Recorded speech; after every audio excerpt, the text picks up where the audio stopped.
नमस्कार. सुमित्रा टिप्स यामध्ये तुम्हा सर्वांचे मनापासून स्वागत. मित्रांनो, सध्या अधिक मास सुरू आहे आणि या महिन्यात सर्वात महत्त्वाची तिथी म्हणजे ज्येष्ठ पौर्णिमा अधिक मास पौर्णिमा जवळ आली आहे. पण सध्या सर्वांच्या मनात एकच मोठा संभ्रम निर्माण झाला आहे की यंदा ज्येष्ठ पौर्णिमा नेमकी कधी आहे, 30 मे रोजी की 31 मे रोजी? पौर्णिमा तिथी कधी सुरू होत आहे, कधी संपत आहे आणि आपल्याला व्रत पूजा कधी करायची आहे, याबद्दल अगदी अचूक आणि शास्त्रोक्त माहिती आपण आजच्या व्हिडिओमध्ये पाहणार आहोत. त्यामुळे व्हिडिओ अजिबात स्किप न करता शेवटपर्यंत नक्की पहा. अधिक मासातील पौर्णिमेला हिंदू धर्मात खूप महत्त्व मानले जाते. या दिवशी देवी लक्ष्मी आणि विष्णू यांच्यात सत्यनारायण स्वरूपाची पूजा केली जाते. अधिक मास हा वर्षातील अतिरिक्त महिना असून तो दर 3 वर्षांनी पुन्हा एकदा येतो. या महिन्याला भगवान विष्णूंचा महिना मानतात. त्यामुळे यंदाची अधिक मास पौर्णिमा ही विशेष असणार आहे. चला जाणून घेऊया अधिक मास पौर्णिमेचे व्रत नेमके केव्हा करायचे, पौर्णिमेची तारीख काय आहे.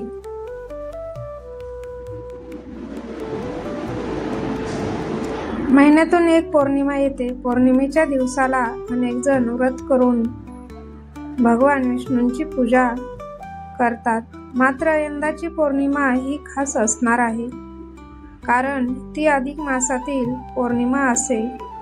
अधिक मास हा महिना भगवान विष्णूंना समर्पित महिना असतो. या महिन्यात विष्णूंची पूजा, आराधना, व्रत केले जातात. तसेच पौर्णिमेला देखील अनेक जण व्रत आणि धार्मिक विधी करतात. यंदाच्या अधिक मास पौर्णिमेला देवी लक्ष्मी आणि भगवान विष्णू यांच्या सत्यनारायण स्वरूपाची पूजा केली जाते. यामुळे कुटुंबात सुख, शांती, समृद्धी आणि देवी लक्ष्मी व विष्णूंची कृपा राहत असते व मानतात. चला तर पाहूयात यंदा अधिक मास पौर्णिमा नेमकी केव्हा आहे. अधिक मास पौर्णिमा तारीख पंचांगानुसार या महिन्यातील पौर्णिमा 30 मे शनिवारी सकाळी 11:58 सुरू होईल आणि 31 मे रविवारी दुपारी 3:15 संपेल. त्यामुळे पौर्णिमा ही 31 मे रविवारी मानली जाईल. याच दिवशी पौर्णिमेचे व्रत ठेवले जातील. अधिक मास पौर्णिमा महत्त्व. धार्मिक दृष्टीनेही अधिक मासाची पौर्णिमा विशेष महत्त्वाची मानले जाते. या दिवशी केलेल्या व्रताचे फळ सामान्य पौर्णिमेच्या तुलनेत अनेक पटीने अधिक असते. या दिवशी पितरांच्या शांतीसाठी, भगवान विष्णूंच्या कृपेसाठी आणि जीवनात सुख समृद्धीसाठी देवाकडे प्रार्थना करणे अत्यंत शुभ मानले जाते. अधिक ज्येष्ठात येणारी ही पौर्णिमा महत्त्वाची असून या दिवशी पवित्र नद्यात स्नान, दान, पुण्य आणि चंद्रदेवाची पूजा करण्यासाठी उपयुक्त मानली जाते. अधिक ज्येष्ठ पौर्णिमा विशेष का? शनिवारी 30 मे रोजी शिवयोगाचा शुभ योगही तयार होत आहे. या शुभ दिवशी भगवान शिव यांच्या सोबत लक्ष्मी नारायण यांच्या पूजेचे शुभ फळ प्राप्त होईल. त्यामुळे त्यांच्या कृपेने जीवनात सुख, समृद्धी, प्रेम, आनंद येऊन तिप्पट लाभ मिळेल. त्याचबरोबर 31 मे रोजी पौर्णिमेच्या दिवशी सिद्धियोग तयार होत आहे. वैदिक ज्योतिषशास्त्रानुसार हा योग अत्यंत फलदायी आणि मंगलकारी मानला जातो. या योगात केलेले दान, पूजा, पाठ आणि धार्मिक कार्याचा विशेष लाभ होतो.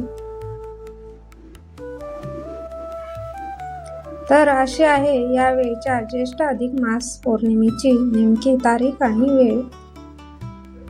मला आशा आहे की तुमच्या सर्व संभ्रम आता दूर झाला असेल. ही महत्त्वाची माहिती तुमच्या मित्रपरिवारांसोबत आणि नातेवाईकांसोबत नक्की शेअर करा, जेणेकरून त्यांनाही योग्य तारीख समजेल. तुम्हाला आजचा हा व्हिडिओ कसा वाटला मला खाली कमेंट करून नक्की सांगा. व्हिडिओ आवडला असेल तर नक्की लाईक करा. आणि हो, तुम्ही जर आपल्या सुमित्रा टिप्स चॅनलवर पहिल्यांदाच आला असाल तर अशाच नवनवीन आणि उपयुक्त माहितीसाठी चॅनलला नक्की सबस्क्राईब करा आणि शेजारील बेल आयकॉन दाबायला विसरू नका. चला तर मग पुन्हा भेटूया अशाच एका नवीन आणि महत्त्वपूर्ण व्हिडिओमध्ये. तोपर्यंत धन्यवाद.